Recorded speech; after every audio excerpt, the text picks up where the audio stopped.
Our solo RPG campaign of Into the Maelstrom begins today, my friends. So, grab yourself a drink, and it's time to hoist the colors!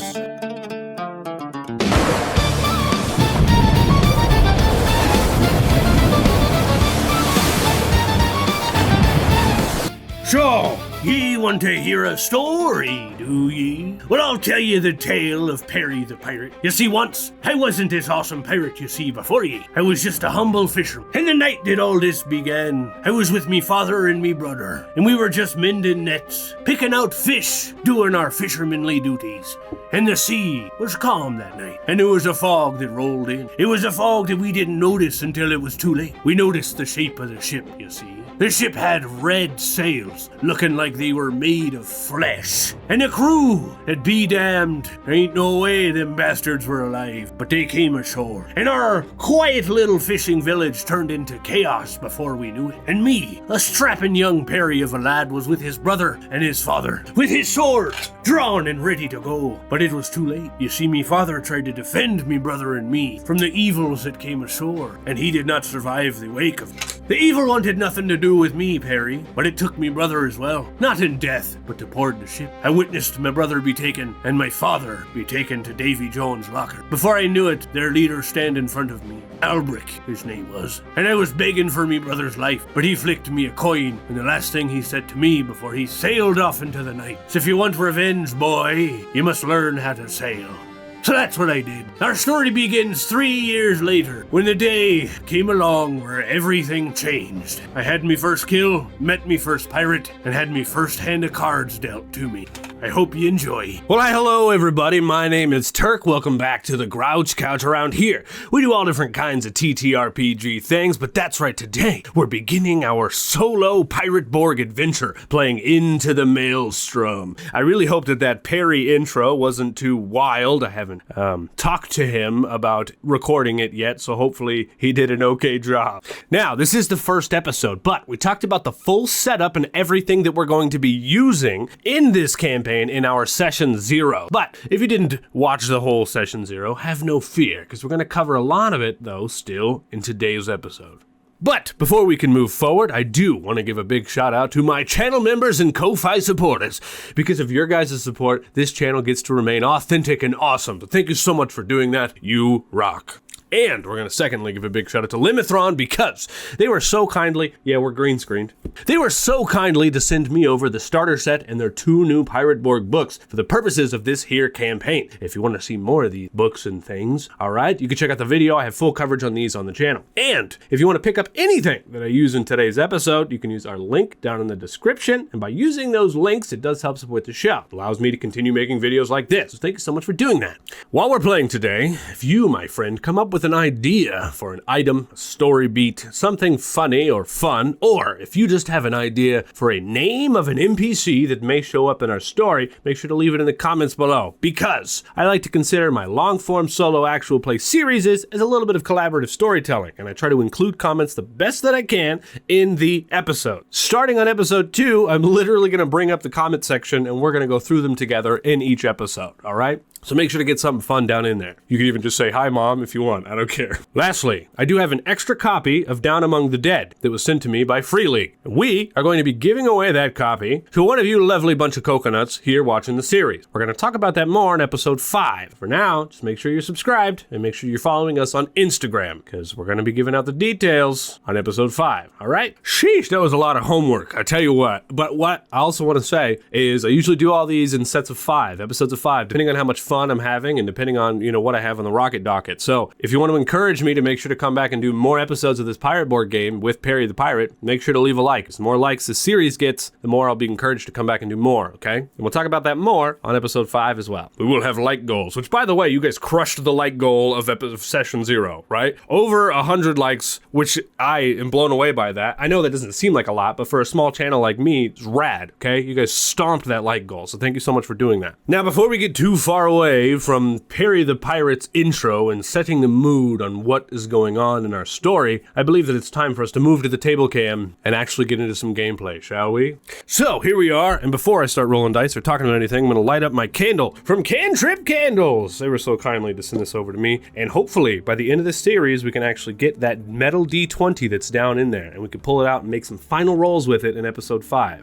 And this is Brine Water Tides, which is supposed to set the mood of here on the coast. A pirate adventure, it's ozone and sea salt and cedar wood. Really happy with this. Now, as we talked about in session 0, I did go ahead and make Perry the Pirate's character sheet. All right, there it is. As anything comes up, we'll cover it in more detail as we go into things, but there's some things I want to point out, all right? He does have that blood-covered coin that he got from Albric, all right? We got to remember that, and I'm hoping that it might be a relic of some kind. We could actually get some, some magical powers happening out of this blood-covered coin, this piece of 8 that he gave us. We'll see. Everything else is pretty much the same as what we talked about, but he has 13 HP, which I think is important to talk about. He's got an agility of 4. Everything else is kind of either -1 or +1. And we're giving ourselves 3 Devil's Luck because we're playing solo, so we can use that Devil's Luck to make rerolls if we need to, or anything else like that, all right? And we did roll double HP because we're playing solo. There's also some other things that I do want to cover, because yes, I've read through this full Into the Maelstrom adventure. I've read through the full thing. I didn't read exact details on each person, all right, or each NPC,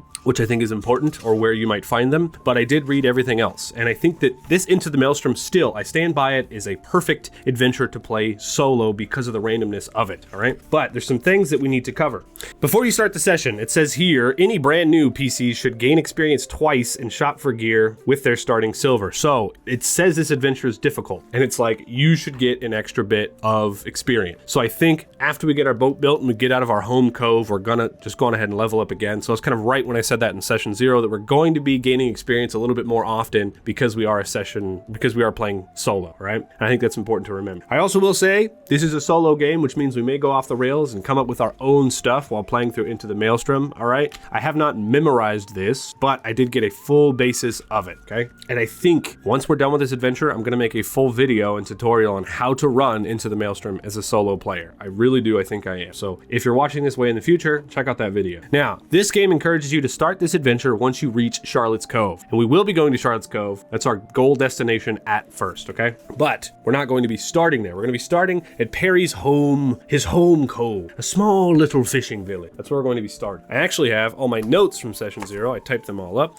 Our story is going to begin years after the attack. A storm has thrown wreckage ashore. An older pirate who washes up alive. Perry finds him, saves him, and this old pirate is going to become his likely mentor figure who teaches Perry how to build a boat, survive, and then go to Charlotte's Cove. So our goals here in episode 1 is to meet our mentor, build the boat, and head towards Charlotte's Cove. That is our goal here. There's some other things that I have typed up and printed out that I want to show you guys we need to cover before we begin. This is our name suggestion roll chart, actually, from session 0. These are all the names that you guys have suggested. So as NPCs come up, I'm going to be rolling on this here chart to name those NPCs. In Down Among the Dead, there are a bunch of NPCs that are prisoners, that are people that are lost in the world, and other kinds of stuff like that. And instead of using their names, we're actually going to be using your names from the comment, okay? So we're going to be rolling on those. I'm going to have to remember to write down all my conversions, but I think that's a lot of fun. Additionally, once we reach Charlotte's Cove, which will be in the next episode, Perry's going to be recruiting people to join his pirate's crew to go and attack the Maelstrom, right? And all of those pirates are going to come from your guys' name suggestion. But I want to remind you, I'm not going to use your descriptors, we're just going to use your names, because I think there's actually a really fun online pirate generator tool that randomizes everything and spits stuff out, and I might actually be using that and then printing out something for each individual pirate crew member. However many we decide to get, those will be important NPCs and we'll actually get character sheets. And it's just going to be rolled on randomly. So thank all you guys for those awesome name suggestions, okay? And if you suggested more than one, talking to you guys, Scorpio, it's going to be on the same roll chart and I'll just pick randomly again, all right? Now, one other thing I should mention, every time we build up a scene, we're going to be using our solo game loop today. If you don't know what the solo game loop is, I have a video on that. It's got 11,000 views on it at the point of recording this, so I'm sure that you've seen it. But we're going to be using our solo game loop, which is scene, task, action, resolution, transition. It's called start, okay? I'm going to write it down actually for us once we begin. But at the top of every scene, I'm actually going to roll and see if it is a altered scene. It's a different scene. If you know what I mean, if it plays out as expected or if something random happened, okay? And that's when this is going to come into play. And this right here, this whole roll chart is actually from the back of Cabin Fever. Receiver, which has a bunch of solo rules in it, okay? And all I did was print it out here. And I only say that, and I'm only going to be doing that because I think that these cards we're going to be using, the Mage's Apprentice cards we talked about in session, don't have random events on them. And that's one thing that I love about solo play is random events. Mixing things up, like, something else is happening now. You know what I mean? I love that a lot. So we're using this. One other thing we need to cover is that my Limithron Game Master screen has not arrived. I had planned to lay that out here on the desk, and we were going to use that as our rules reference to make sure we were doing the right and appropriate rules, but it has not arrived. So what I've done is I've actually just printed it out, because they did, when I purchased it, they sent me a PDF. So all I did was print it out. So we have all of our rules references here printed out that we're going to go back to and reference as much as we need to. We have everything for Ash. Also, just a full-on random roll chart for all different kinds of fun stuff, which could be one of y'all's NPC suggestions. We have their role, their motivation, their appearance, and their secret, which on the top of this I love so much. This guy's secret has a mop, and I really hope someone secretly has a mop on our pirate. We'll see. Anywho, these are all of our references that we're going to be looking back to, and if you're playing solo, I suggest you get yourself some references. They're honestly really fantastic. You want your gameplay to be as smooth as possible, but I know for a fact, okay, it's impossible to just memorize a whole book and memorize all the rules. I learn best by playing, okay? I play and I learn at the same time. That's the best for me always. So just having a rules reference here in front of me is the best way to kind of do this, right? So one of the cool things is they actually have everything about a boat as well. So we have port, starboard, stern, bow. I love that a lot. And this is the straight up reference for violence that everyone get here. This is the important one that doesn't have all the fancy dancy stuff on it. We have these rules references to help me while because we ain't perfect. Cool, so we have our goal and our direction for today's episode. I feel like we've covered everything. I hope that wasn't too much homework. I really do apologize for that, but I really love to teach and, get as much involved as I can while I play. So thank you so much for your patience. Without any further ado, cheers, my lovely bunch of coconuts. Let's begin our adventure. Yar har har. I was really hoping to get an index card for this, but I was looking and I couldn't find my dang index cards anywhere. So, we're sad when it comes to that, but I have written it down here. So we have scene, task, action, resolve, transition, and we're actually going to be using one of these cool little Limithron tokens, to see where we're at, okay? We're in our scene now. So we know what happened previously. We have Perry's backstory. We know it's been 3 years. So our story is going to begin in the Cove, Perry's homeland, which I, for the life of me, couldn't settle on a name. I had like 6 of them, and I didn't like any of them. So the home cove that Perry is from, you can suggest in comments if you want. But for now, we're just going to call it his home cove. And we're just going to set out this scene. I'm not going to flip any cards. I'm not going to roll for anything because I feel like him waking up and doing all the other stuff and, living his life isn't pertinent to our story. And I want to get our story moving forward so we can accomplish things and start rolling some dice, right? So we're just going to I'm just going to kind of start talking and just build out from my imagination the scene up to the point where I think that the story is actually going to begin. Perry is here and now a fisherman, yet to be corrupted. Salty, for sure, but still a fisherman. I think that the morning comes over the horizon, over the sea, and I think that Perry is already awake. I think that through all these years, Perry doesn't sleep very well anymore, for the night when it comes terrifies him. For the nightmares he has of Albrecht, he thinks and thinks of his father's passing. So he emerges and leaves his hut. I think the air is cool and salty and full of old smoke from the night before. His other fishermen,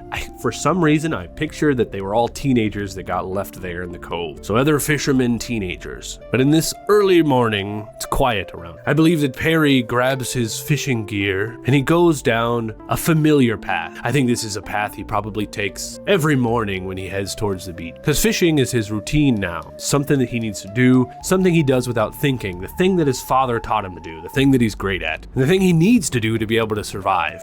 And I think that every day while he walks down this path, he looks for good trees and good logs. Logs that can be turned into planks of a ship, for he's been building a ship for a long time, working on it. Slowly, every day for the past 3 years. He cooks his food, he builds his ship, for he wants to leave this island, this cove.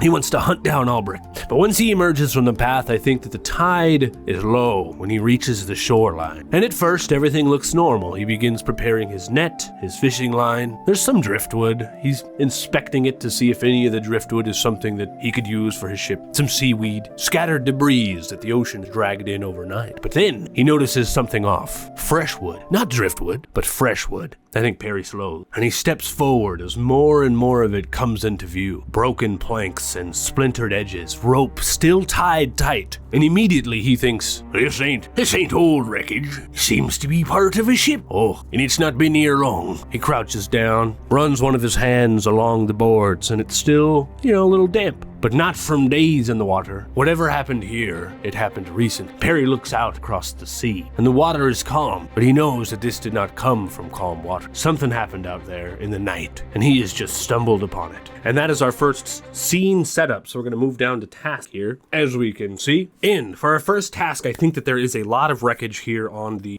coast here, on this beach line. And our first task is Perry's going to look over it to see if there's anything good. First, he doesn't think that there's a person here, right? We know that there is because that's a part of our story, but he doesn't think that there's a person. We're actually going to take our first task by rolling presence. And I want to double check here because we have our rules. Presence is smarts, perceive, charm, shoot, and repair. So we have a +1 in presence. We're going to make our first presence check just to perceive all this wood. He thinks he's just looking to see if there's anything good, but if he gets high enough, he might see someone right away. Basically, we know this person is, but I want to make this check to see how long it takes Perry to notice this person because they could be laying there for a little while. They might need help. We don't know. So we're going to pull out our D20 here, and we're just going to roll. And in PirateBorg, almost all DRs are a D12, right? You can lower them if you think your character is good at something. You can raise the DR if there's a really difficult situation happening, right? But I think for our first roll in this campaign, this is our first dice roll, presence check, we're just going to keep it at a DR 12 just to see how long it takes Perry to notice this man. And also, we'll flip some cards to see if maybe he picks up anything good, right? So here we go, DR 12. That is a 17 +1, that is an 18. So immediately Perry notices this person. We did our action, now we need to resolve. And I think in our resolution phase here, we're actually going to pull out these cards here. And these are the Game Master's Apprentice deck. I've got full video coverage of them on the channel. And we're gonna use these to get some descriptor words or a descriptor of this guy. We're gonna pull a card and just look at it, and we're gonna see if anything sticks out, right? We know for a fact that this is this could be a young pirate, we don't know. This is a pirate of some kind is going to have the knowledge to teach Perry how to finish his ship and get off this dang island, right? But I want to know what they look like. And I know that it's weird. The two things I'm doing are already like set in stone story things that I've written up. And I'm kind of just filling in the blanks, right? So technically we're doing a little bit of storytelling today. Feels a little more story and a little more game, but that's okay. We're setting up our world before we start playing in it, right? So just want to give her a good shuffle. And we're going to flip off the top. What do we got? So we have fight, painful, and soul. Those are our 3 keywords right there. There's another one that stands out to me, actually. The catalyst is that petty theft has gone awry. And I think that that's fun to think about maybe this pirate's shipwreckage, right? Why their ship's wrecked. And so I actually want to do the same thing we did in scene. We're just going to run with these keywords. We're going to let our brain kind of work a little bit, and we're going to talk about this resolution. It was an extreme success on what we got, being an 18, at least a high success. So the way that I like to roll my skill checks is I kind of like to use them and judge them as levels of success instead of just success or failure. So being that we got 6 over, I think he sees them like right away, you know? And I want to judge that success a little bit in our scene description. So as Perry's moving along the wreckage, looking at, you know, potential pieces of wood, he's going to spot something further down the shore almost immediately. And I think obviously, it's a body that's half buried in the sand, dragged in by the tide. And at first, I think he thinks that it's a dead person. Just another piece of whatever got torn apart out there on that ship. But then I think the body shifts a little bit slightly. And Perry's like, oh, that guy's still alive. And he approaches carefully, walking along the shore. And as he gets closer, he can see that this man is clearly a pirate, you know, barely holding it together. His clothes are all torn, body battered, breathing rough and uneven from the wreckage. But fight to me means that he is fighting to stay alive. So there's blood soaked into the sand beneath him. And the pirate's eyes open, unfocused at first. Then he lands on Perry. And I think there's no threat in his gaze, but he's in a lot of pain. We have painful here as our second word, right? So Perry can see that he's in a lot of pain. And then the pirate tries to speak, his voice low and strained, and he says, well, first before I do his voice, I want to know what his name is. So before we can continue this resolve, we have something else we need to roll on. And my friends, we're going to roll on our comments section, name, suggestion, stuff right here today, right meow. So we're going to do, so we have a D10 here, and we're going to roll on this D10. And we're going to see who has named the pirate wisdom giver here, all right, from the comments. And we've got a lot of fun stuff in here. And so also maybe a little bit from their names, we can just mentally challenge ourselves, like to be creative and think about what maybe they look like just from their name. So fun stuff. D10, here we go. That's a 1. Drake the Dreaded. Drake Dread. He is the Dreaded. So it is a guy. I think he's got long dreads. That's what I'm talking about, right? Long dreads. In my mind right away from Drake, I'm thinking that he's got darker skin, like a darker complexion, and maybe like some tattoos on his face, just super long dreads, maybe with like things like attached to the bottom of them. And even I like this idea a lot because in our cosplay and in our art, Perry has dreads as well, but maybe as a fisher teenager, he doesn't have dreads yet. Maybe his hair is just long and brown, and so maybe he learns to dread his hair from Drake the Dreaded, and I like that a lot. This is a name suggestion by D.L. Baines, by the way, so thank you so much. Drake the Dreaded is being used. We're going to mark that off of our NPC list. Drake the Dreaded. I'm going to put a star on it. And then, everybody, if you've ever watched my note-taking videos, we're actually going to do a little bit of that here because I want to be able to remember things. I'm going to Drake the Dreaded in. Okay, so put that over there. Back to our scene here.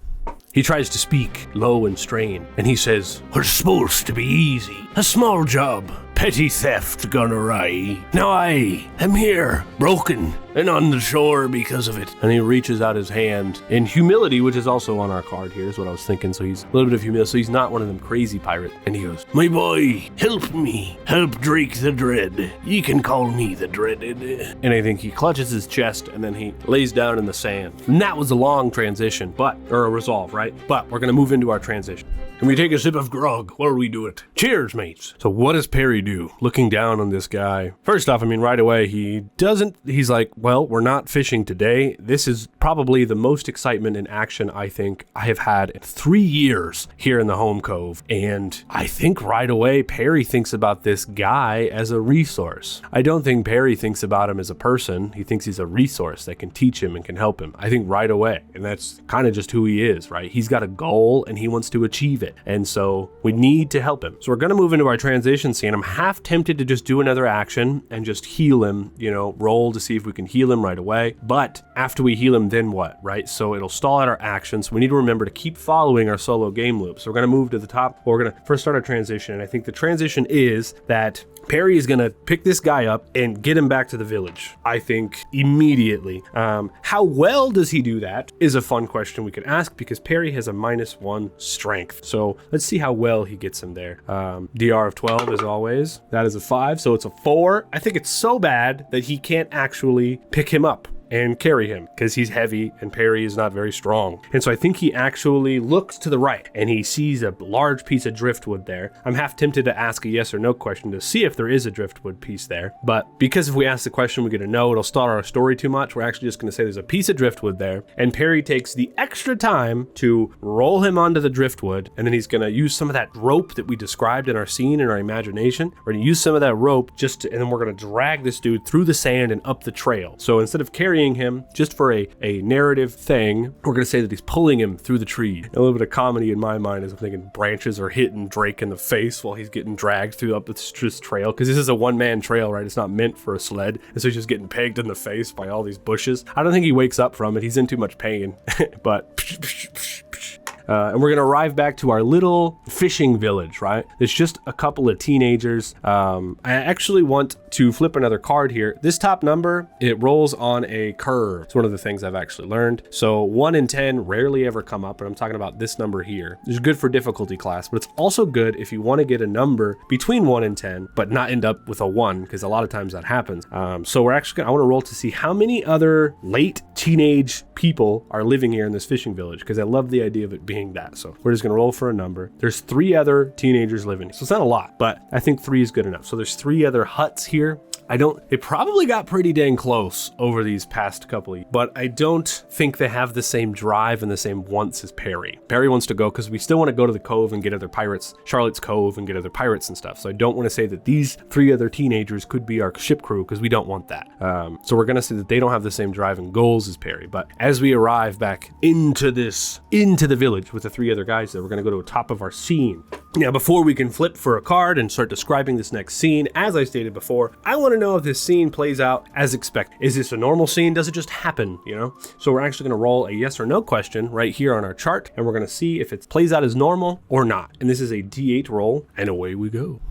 That's a 3. So no, just straight up no. It is not an expected scene. There's no and, there's no but, no nothing. Just straight up no on it. It's not an expected scene. So as we arrive back to our village with our 3 other fisher friends, what happens? And we have our events and our encounters right here as well. So I think the easiest thing to do to flesh this out a little bit more is to just roll on our events to see exactly what happened. And if we get wind changes here at the bottom, I'm gonna roll again. Just know that, okay? Here we go. Roll to see. That's a 4. NPC action. NPC action on what? Okay, so now we're going to get some keywords again by flipping another card. We have pacify mental treasure. Pacify mental.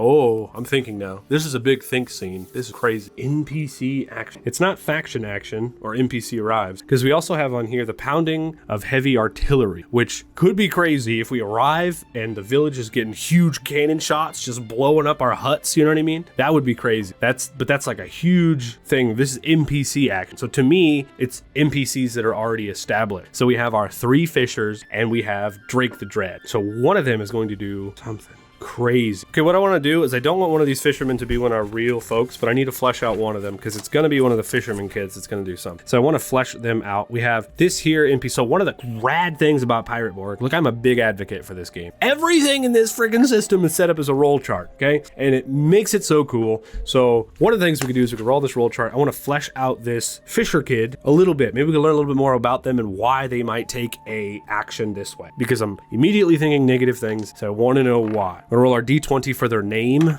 Oops, I bumped it. There we go, let's roll it again. 6, Benjamin. I think we could call him Jamin. I think that's fun. He's not an important NPC, so we're gonna put him over here in our big space. He's a fisherman, we already know that, so we're not gonna roll for roll, but what is his motivation? Let's roll another 20. That's a 5. 5 is treasure hunter. Oh no, okay, that's our roll. That would have been crazy because treasure is here on this card, but that's our roll. We're rolling on this one. Leisure. So his motivation is leisure. We don't need to roll an appearance, but let's roll for his secret. 17. He's a wanted criminal. Maybe he's not a wanted criminal in the traditional sense. Maybe he's wanted by pirates. And maybe this guy, Drake the Dread, is a part of that one, you know? So we're going to put by pirates here. And as we established, Benjamin is a teenager. I think teenagers range from 6 to 20. Or sorry, 14 to 20. So let's roll a d6 to see what his age is in that range. 14 plus 6. So he's 20 years old. Okay, so Benjamin's gonna do something that deals with pacify mental treasure, and he's a wanted criminal. I think I've got it. So let's paint out our first scene. I have some ideas. Let's paint it out. So from the top of the transition, Perry is dragging this wounded pirate back to the village, right? Back to the huts. He's using a slab of driftwood as a makeshift stretcher of some kind, right? And I think before he even reaches the village itself, the other fishing young kids notice, and I think the other 2 of them step out, right? I think they help a little bit and they watch and they're curious, a little bit cautious, right? But then I think Jamin, he steps forward. I think not quickly, not, you know, out of like, oh, you get out of here, you know, but he steps forward and he just looks a little bit mad, right? Like this is an inconvenience to him because of his leisure, right? He's all about leisurely things. And I think he puts his hand right on Perry's chest and he stops him before Perry can bring him inside of his hut, right? And Benjamin looks right at the wounded pirate and he's not mad or scared or fear, but passive. He knows who this man is. And I think Perry looks in, he's like, what seems to be the problem? And I think Benjamin says, bringing this man inside is a mistake, Perry. Not because of his wounds, but because of what comes with the pirates. Trouble follows people like this. And if he's here, then others won't be far behind. He's trying to keep things passive, right? Talk passively, our passive word. But I think then Benjamin moves over, he's studying the pirate, right? Like he's trying to see something a little bit deeper going on here. Not just the state of him or his wounds, but like he's trying to see this pirate's, you know, this pirate's mental level, right? Kind of what I'm thinking for our mental stuff here. Benjamin's trying to figure out what mentally is going on with this pirate. Maybe what he knows, where this pirate has come from, you know? Because if we remember, Benjamin is wanted by pirates. Even though he's 20 years old. He did something whenever he was younger. Maybe his dad did something or something like that, you know? And Benjamin doesn't want any part of that. But we have treasure on here. That's our last keyword that I want to include in this scene. And I think that Benjamin's like, this isn't random, Perry. This pirate was a part of a vessel that was carrying treasure that I know all about. My father is all about that treasure. I know what crew this pirate is from, Perry, and I don't want any part of it. So I'm sorry, but if you want to bring him inside and you want to help him, then you're going to have to get past me. Because if you want to help him, then you're choosing a side. And that side is not our new village's way. Our little fishing village needs to stay calm and stay in their own. We want to be here. We want to stay alive and we want to be happy. Not what came that night 3 years ago. We want to avoid it. We don't want people to know that we're here. And Perry's like, Benjamin, me and you have never seen eye to eye, because I want to go out and I want to get my revenge on Albrecht. And you want to stay here. But for me to be able to leave this island, Benjamin, I'm going to tell you now, I must finish me ship, and I must learn how to sail like a pirate. Do it the proper way. He might know where Albrecht is, so I'm going to heal him. And if you're going to stop me, then you are going to die. And he puts his hand on his pistol. In this moment, Benjamin has a choice, okay? First, I want to roll and see if, okay, I want to double check here. We're going to pull up our rules reference. This is so handy dandy, right? Our abilities and tests here. There's a lot of different games. A lot of them do different things with different abilities, so I always like to double check. Charm is on presence, which we do have a +1 in. So we can try to intimidate this guy to get him to move out of the way by putting our hand on there, by straight up telling him that we're going to kill you, right? We're going to try to intimidate this guy. And if we fail the intimidation, we're going to get into a little bit of a conflict with Benjamin. Who knows? So we're going to roll it. Since Benjamin has such strong feelings about stopping this from happening, we're actually going to raise our DR to 13, but we have a +1 in presence, so hopefully we'll be okay here. You're going to die, he says. And we roll our intimidate, quote unquote, our charm. That is an 8. Oh no, we only got a 9. Benjamin says, no, Perry, you're going to die. And he pulls out his sword. Swing!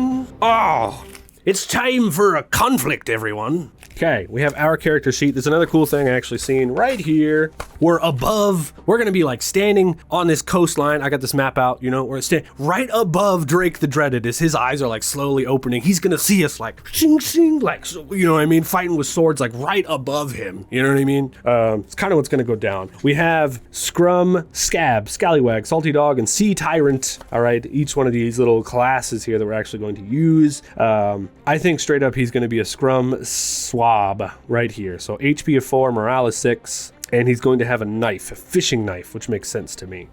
Yes. Now, violence. We're going to pull this out here. We're going to roll a d6. Either we go first or the enemies go first. That's our first step. You guys like my little stand for my d20s? This is it's kind of broken. It's missing its hat piece, but this is actually from a Sea of Thieves little mini thing. I just think it's very cool. You know, I like to set the vibe best I can. So here we go. Rolling the dice. Hopefully we get a 4 through 6. Let's get it. What is that? Can't see. That's a 2. Dang. So when he says, no, Perry, you're going to die, he's going to lash out with his sword right then. Watch, lash out with his knife. And our boy Perry has a +4 on agility, which is fantastic because he's just going to defend. So in PirateBorg, another reason that it's so good to solo, I must wet me whistle. I'm doing too much talking.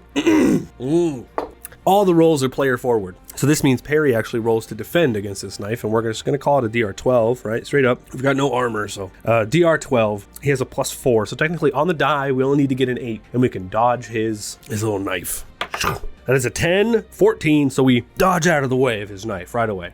And maybe we can actually get some minis going here, just for a little bit of visual. And I have this out as an initial idea for Drake the Dreaded. Right, we're gonna put him right there, just like on the coast. And this is actually the Rapscallion token. So we're gonna put the Rapscallion right here as Perry. And then we're gonna pull one out for our other fisherman little guy, just for a little bit of visual. I think that's fun. Let's use the chicken, because he's a chicken. And we're gonna put him right here. We'll move it over there, so in view, all right? So they're fighting right here on top of this dude, just right next to each other. Now, I think also the other 2 fishermen are not getting involved. They don't want nothing to do with it. We're gonna put a rat and a parrot just over here. They're just watching. They're like, dang, what's going on? So now it's Perry's turn, and we need to remember this dude only has 4 HP, right? Yeah. So Perry's character sheet, his cutlass does a d6 and his pistol does 2d4. We've kind of set him up for victory, but Perry has been out here practicing with his cutlass, right? Thinking about revenge on Albrecht. He's been out here hitting trees and using his sword to, like, you know, cut trees and stuff to build this ship, and he's just been using his pistol. I don't know how much pistol use he's gotten because he only has 10 rounds, and running out of rounds is like you know. So maybe he's used it a lot, but he got down to 10 rounds and he stopped practicing with it just to save his 10 rounds because it seemed like a good round number. But in the same move, Perry can use powder and steel. And powder and steel means he gets to shoot his pistol and then strike with his sword. But if he gets a 4 or under with the sword strike, then he actually does a fumble with the sword, right? So that's kind of the backdrop from. So I'm thinking, do we want to do that? Because if we hit with this sword, we have potential to just kill him. But if we hit with the sword and we get a 2 damage, then he'll live. So maybe we could just take him out in one single swoop. It might be a good way to showcase, right? Oh, also, we're into task action here, being that it's combat, just so you're aware. I just looked at it and remembered. So being able to showcase Perry's prowess, we're just going to go on ahead and do both. But here's the thing. Shooting requires presence, I believe. Yeah. So shooting is presence and his sword is strength, which he isn't good at either of those things. So giving him multiple chances is a good idea. We're going to call it a DR12 once again. We got a presence of +1. Perry pulls out he dodges the knife and pulls out his pistol and he's like right next to him. So he holds it right out, just right at him, and he goes, "Sorry, lad, but this is the end of your days." And he's going to go on ahead and shoot. That is a 4. And Benjamin goes, "No, it's not," and moves out of the way, and he goes, and his shot goes way off into the sea. And Perry goes, "Yes, it is." And he pulls out his cutlass and tries to get him with his cutlass once again. And we got a -1 on strength. We're still going to call it a 12. Here we go. 18. So yes, it is. It stabs him. How crazy is that stab? I don't know. We're going to hit it with a D6 damage here. Can't see. What is that? That's a 2. Dang. And I could have used my Devil's Luck, by the way, to reroll on that pistol shot. I could have used Devil's Luck. So we deal 2 damage to him, stab him right in the side. And he's like, no, Perry, how could you do this? And then he's going to try to hit with his knife again, right? Here we go. Perry dodge, agility +4. This man is never going to get hit. That's a 23. And he goes, "Because I must avenge me father and save me brother. That's why." And we can't shoot our pistol because it takes a whole action to reload it twice, right? I want to double check here. Righteous. So I'm right. Yeah, it takes a whole action to reload that gun. So we're kind of not using that gun. But we just dodged his thing. We've already got our sword out. So we're going to go on ahead and just finish him off. And we have a -1 to strength. Our build is weird, dude. We'll have to, when we level up, we'll look and see what we can get to help us a little bit. All right, here we go. What is that? I can't see. That's an 11. If our DR was 12, that's a 10, which means that we miss, right? As we swing our sword and miss again, I want to check one other thing. So his morale is 6, which means it's not a lot. So it's only a 6. Here, if we check on our morale here, if 1/3 of its HP is left, technically it's half of its HP is left. So I guess we aren't going to check that yet, all right? So he's going to just try to stab us again. We're just doing blows right above Drake the Dread's head. Just right above him. And he's like, "Come on, Perry, don't do it." And Perry dodges. 8 + 4 is 12. He dodges out of the way. And he's like, "I'm going to do this." Say goodbye, everybody. To Jamin. Say goodbye. Is it only a 6? I think that was a 6. I nudged it, but it was a 6. I'm gonna roll it again. 5. Okay, yeah, it was definitely a 6. We're just trading blows, going back and forth. This is taking so long, it's crazy. He can't hit me, and I can't hit for shit. This is taking forever. All right, we dodge again. Come on, Perry. It's a 10. It's 14. We totally dodge him. Once again, is awkward now. Say goodbye to Benjamin. Other fishermen friends. And they're like, goodbye? 7. Okay, all right. And we dodge. 9. No, sorry. That's a 6 + 4, which is 10, which means he actually hits us for once. We're actually going to take a little bit of bloody damage here. 2 damage we actually take. Wow, okay. We'll put it down here. 11. He stabs Perry a little bit, and Perry's like, "Oh, you bastard!" And we finally hit him. My goodness. All right, D6 damage. Here, 5. A 5 is literally double what his HP is. So I want to say that Perry goes, "Come on, say goodbye to Benjamin." And he swings his sword around. I feel like I should make the title of the episode, "Say Goodbye to Benjamin." I might. We'll see. That would have been funny, huh? And he literally chops off his head because of how much damage. And his head rolls down to the shore. And as it hits the water in the shoreline, the blood soaks into the sand and hits the water a little bit. And as the waves come in, you could actually see the blood get soaked into the water, and it's starting to turn that darkish, like blackish red color as the blood from his head leaks out of it. And Perry cleans off his sword, not very gracefully because he doesn't know how to be a pirate yet. And I think this is the first person he's ever killed. And he puts his sword back in his scabbard and he goes, I've never killed anyone before. Well, good thing it was Benjamin, because fuck that guy. And the other two go, yeah, no, honestly, fuck that guy. And our boy Benjamin's dead. So now we need to resolve here. That was our task action. And I always try to pick up everything at the end of every scene, because if not, boy, everything turns into a dang old mess. Now in resolve, I think it's pretty simple. I don't think Perry really cares about dude's body at all. I think he leaves him right there in the sand. Do the other two bury him? I'm going to call it likely, and I'm going to flip a card here. Good odds, no, they don't bury him. Maybe they're too scared to touch a dead body, and that's totally fair. But maybe it's because they follow us with the pirate. And maybe we three together have like some bandages, some rope, some other kinds of stuff here, and we get him up into the hut and we wrap him up, stop the bleeding, lay him down in Perry's bed. And I think actually Perry's like, he ain't be needing this anymore now, will ya? And he goes over to Benjamin's hut and takes his bed and his lights and shit, and he's like, all this treasure be mine. Har. He takes his fishing pole, you know what I mean? This is mine stuff now. Takes it over to his hut and lays up Drake. I keep calling him Drake. I want to call him the Dreaded. He lays up the Dreaded in a bed, and then Perry goes back. Actually, I don't want to move that far. I think that's our resolve there. So maybe actually transition is that. I think Perry goes back out to the cove and begins collecting wood and other kinds of stuff from the wreckage to finish building his boat. And there's two other things we still got to do in today's episode, which we will talk about. But the first one is that Perry has been building a sloop. This is the ship that he's been building. It's not too big, but it's not too small. And our first trek to Charlotte's Cove is going to be a little tough because it requires 3 people to be able to do it. But we're going to say it just takes a little bit longer to get there. But these are actually our ship stats, which we have on the card, which came with the PirateBorg starter set, by the way. Very cool stuff. So we actually have that. And I have this token that I'm going to use, and I think it's sick because it's these black sails. I think it's pretty sick. So that's going to be our ship. I don't know what Perry's going to call this ship, but he's going to need to name his ship. And that's the second name suggestion I'm going to ask from you guys. This is going to be a really important name, all right? So if someone puts a name of a ship in the comments and you think it's really cool, give it a thumbs up, all right? Because maybe we'll take the top voted name in the comments for the name of the ship. Or I'll take a bunch of them and roll on it again, all right? But top voted name, if one stands out. But before all that can happen, I think Perry goes out to this secluded area where he fishes by himself and he begins taking in all this wood and stuff, right?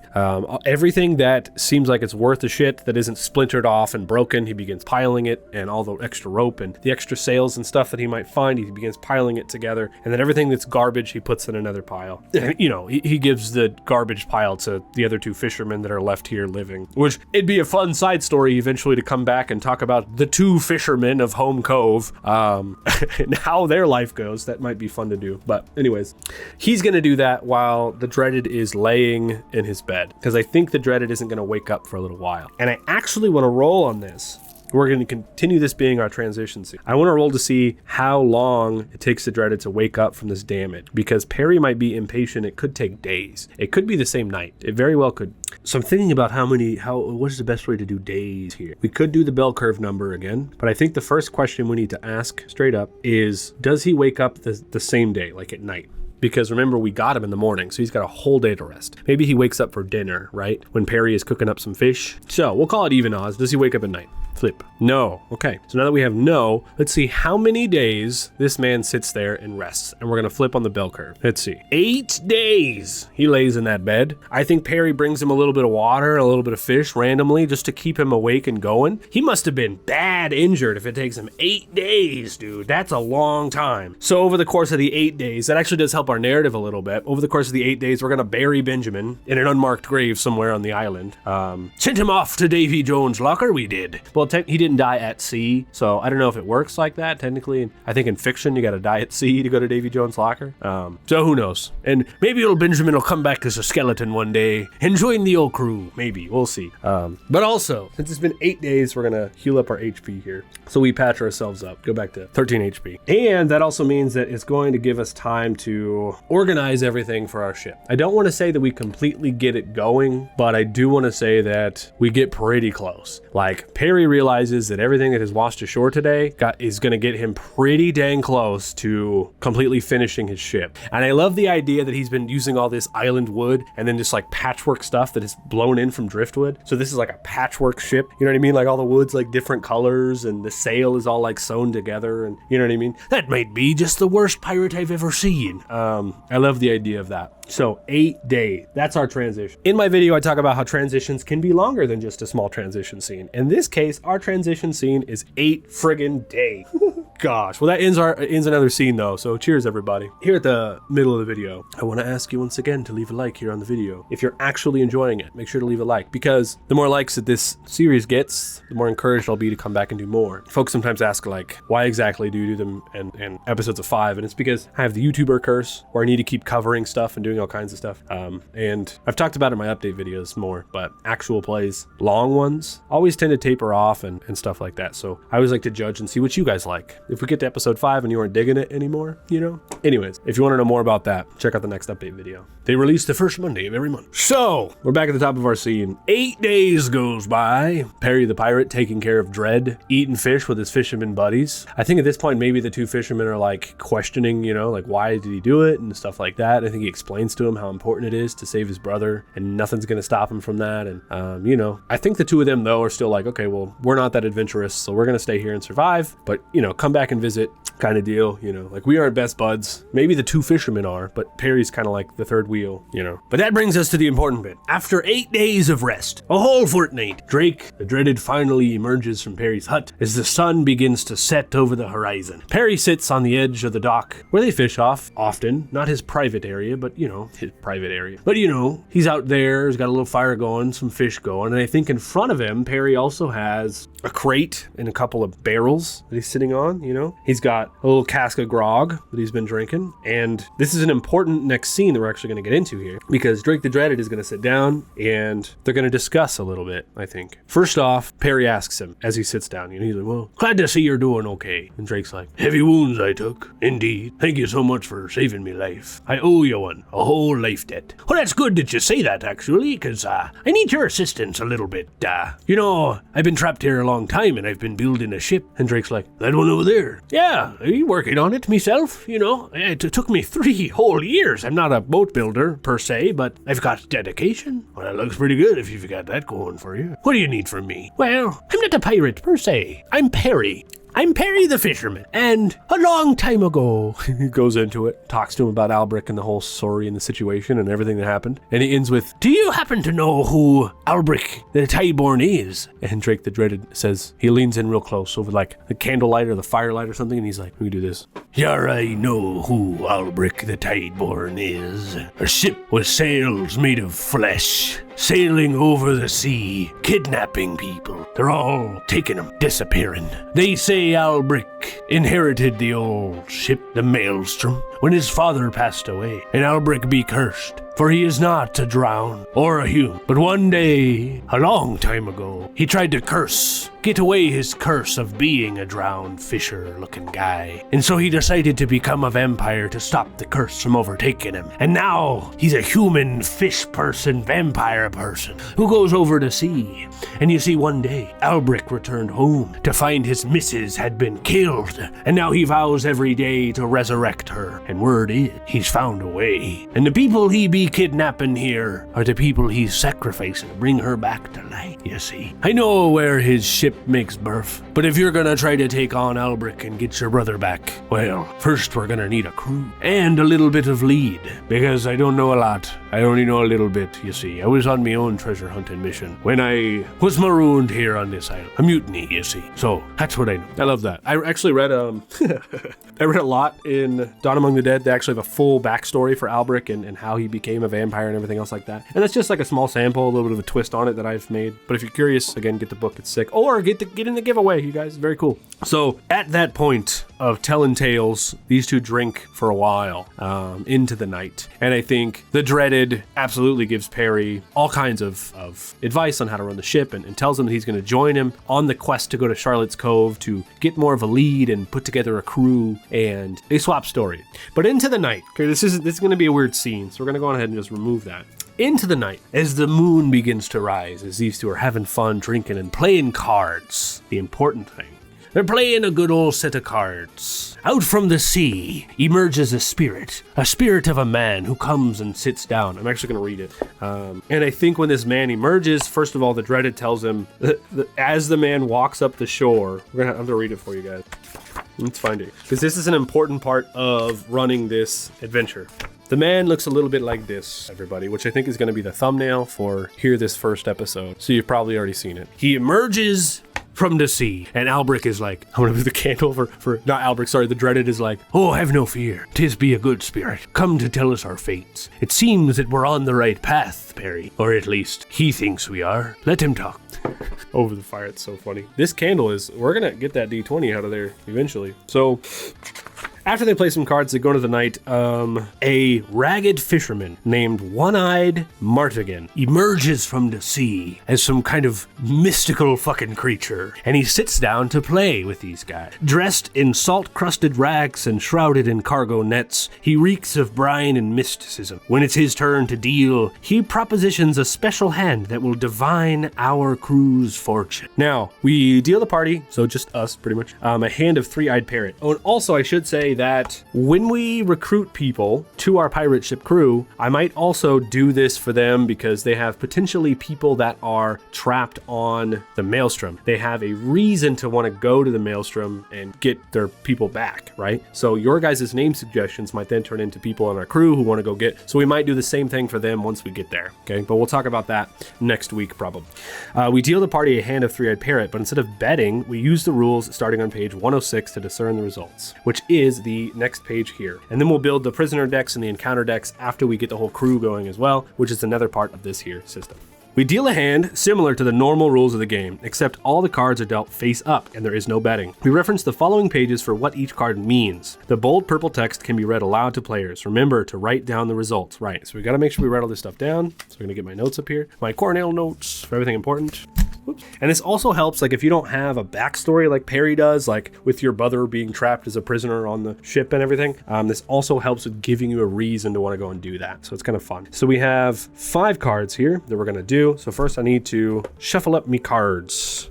And this is another reason why I feel like this system is so perfect for solo play, straight up, because it's random, you know? So cool. Oh, goodness me. Okay, hello. All right. Y'all see that? If y'all been following the channel, you know Macaroni. He's good dog. His dog bed is right down here. The roll for treats thing, this one, it's Macaroni on there.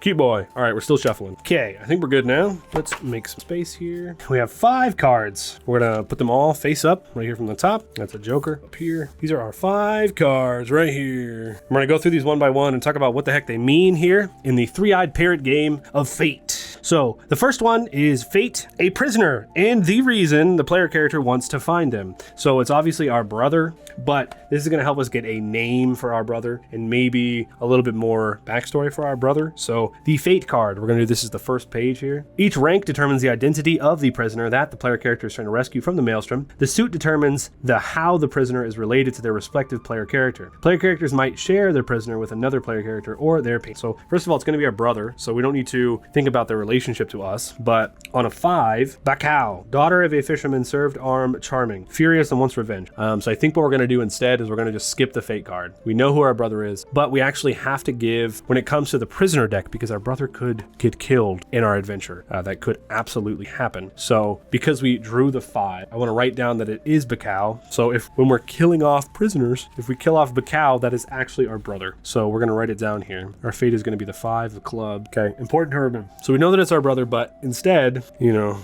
okay. Next is the past. So the identity of the patron and the VIP that they seek. So I feel like the dreaded tells us about this person. Like, here's who can give us more information, and here's who can guide us and help us on our adventure. And that's who this person is. So the suit determines the party's patron. The rank determines the VIP that patron wants rescued. Use the table on page 107 and ignore the suit. And each patron or faction offers 5,000 silver for killing Albric, 500 for each vampire, and 1,000 silver for the safe return of the VIP. So we have the Jack here. So the clubs here is O'Malley. O'Malley is a treasure-seeking pirate, and I don't think he joins our crew, but I'm half tempted to change O'Malley's name to one of your guys' names, which I think we should absolutely do. So we're actually going to roll a d10 here to see what O'Malley's name is instead. And we're going to use that the whole instead. Okay, d10, here we go. Sick. Toothless Tommy. That's our patron. But in my notes, I'm going to cross-reference it with O'Malley so we know. Toothless Tommy. Oh, and who did Toothless Tommy? Toothless Tommy from Tortuga was Robbie Wood. 6620. Very good. Okay, Toothless Tommy is a treasure-seeking pirate. He's old, angry, and unpredictable. He's a former crew member of the Maelstrom before Albrecht inherited it, and they hate spiders. What does he want? He wants to find treasure on board of the Maelstrom, obviously. The VIP is a friend or nemesis that has the treasure map. Oh, so just to find the treasure map from the VIP. He's located in the Driftwood Distillery, but I guess we're not supposed to know that yet. If you're playing solo, I literally thought about putting tape across the located part, so we'd have to go to Charlotte's Cove and search for him, much like actual players would. But I think our first destination is going to be the tavern anyway, so we'd find him there, and that'd be it. Also, it says, seek out a treasure hunter who was once part of the monster's crew. Look for them on the docks. So that's what you tell the players, right? If they're playing it, like he flips the card in the Fate, the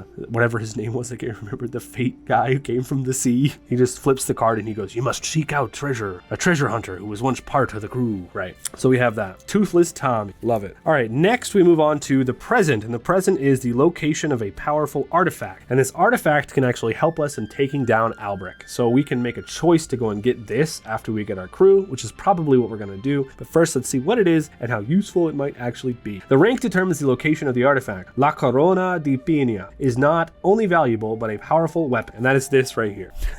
It's a skull with a pineapple on it. Because if you remember from session 0, vampires and vitamin C don't mix, right? So the fact that it's a pineapple skull is hilarious. So as he flips the card, he says, this card speaks not only of the present, but of a present. It will lead you to a valuable artifact that may aid you in slaying the monster. Seek out La Corona de Pina, which you will find, and then our suit is 7. We will find it drowned beneath a sea of bones. Okay, all right, a present. And I don't know what Sea of Bones means, but we have F2 down here. So that's the only information we have, which I love because that's all it gives you, right? And if you don't read the extra little text down there as a solo player, you just ignore it, then you don't know exactly where it is. And you could try to dissect it and figure it out. And that's kind of what we're going to do. So I don't know what that means. All I know is drowned beneath the Sea of Bones. And it's on my notes, and that's what I'm going to reference to. Okay, the future. A location where a powerful ritual can be learned or acquired. And I think the ritual can actually help stop things. Let's just read it. The rank determines where the player characters can learn from Gaia's Siren, the Gaia's Siren ritual. Found in an old tome, in a journal, or taught by another, it can make Albrecht much easier to defeat. The suit on the card is not used. Throughout the adventure, the symbol, this one right here, denotes the possible locations of the ritual. So as he flips this card, this 8 here, he says, this card whispers of the future. You must learn a ritual that can harness the nature magic of the world to weaken your foe. Search for it. And we have the 8, so ours is hidden by a murder in a floating forest. And we only read the purple part, right? So that's all we know. Hidden by a murder in a floating forest. Sounds cool. And I love the idea of this because we are not just going right to the Maelstrom, right? We're going to go and dissect other things and get artifacts, and it's a cool adventure. But for more information for Gaia's Siren, he can be killed by normal means, but the natural magic ritual, Gaia's Siren, will make the task much easier. It's cast like a normal ritual and remains active for 24 hours. And then we have all the information for while it's active. So it's like a magical ritual we can cast to make him weaker. I think it like lowers his DR and like that. So now, lastly, we have the Hope card. The Hope card is a trinket given to each player character by the One-Eyed Mardigan. The rank determines the trinket that the One-Eyed Mardigan gives each player character. The suit on the card is not used. So he flips the last card, then the One-Eyed Mardigan opens up his tattered coat, revealing a bric-a-brac of bizarre curios hanging inside. I bestow upon you each a trinket of good fortune. May it aid you in your upcoming tasks. And we got the 7, which is a dried frog. Eat it and you can jump 10 feet high for 1 hour. They also croak loudly for 2 hours. That's so funny. Dried frog. Let's add that to our character sheet.